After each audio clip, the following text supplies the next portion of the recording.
Z malej dedinky na Horehroní komunikuje s celým svetom, nie však prostredníctvom mobilu ako väčšina z nás.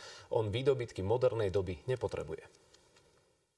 No a čo som ja? Nejaký prezident? Takto nás privítal Vladimír Schwarzbacher pri svojom dome v Hronci. 82-ročný detko naozaj nie je žiadny funkcionár, ale rádioamatér.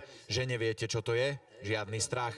O minútku budete na tom o čosi lepšie. Toto Mária, 7 Svetopol Václav, potrebujem niekoho z grupy Horehronskej. Ja 7 sa počúvam. Takto vyzerá vysielanie. Všetky mená samozrejme v občianskom detko zapísané nemá. To je dorozumievací jazyk rádioamatérov. Zbadali, že to vám na scéne voľaké čudo. Musíš vysvetliť, že to je zmysluplné, hospital. Skúsený rádioamatér vie, že takéto hobby dnes už mladých neláka.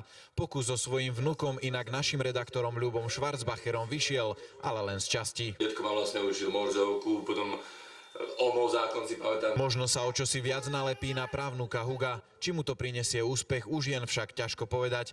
Na dievčatá vraj platilo aj v dobe, keď bol dnes už skúsený rádioamatér začiatočníkom. To isté, čo dnes. Šramák bol brčkavý, takže človek mal sa na čo pozerať. Detko nás zaviedol aj do miestnosti, z ktorej sa už naozaj spojil doslova s celým svetom. Radšej vstúpiť do môjho kráľovstva.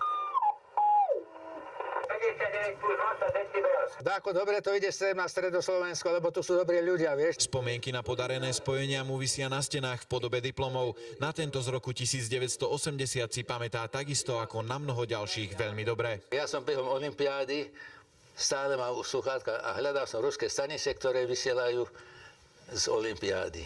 Tak si ani šport nesledovali. Toto bol môj šport. Dnes už do svojej obľúbenej miestnosti až tak často nechodieva. Málo som tu, viete, takže som vzácny. Z Hronca, Jakub Bubeník, televízia Markíza.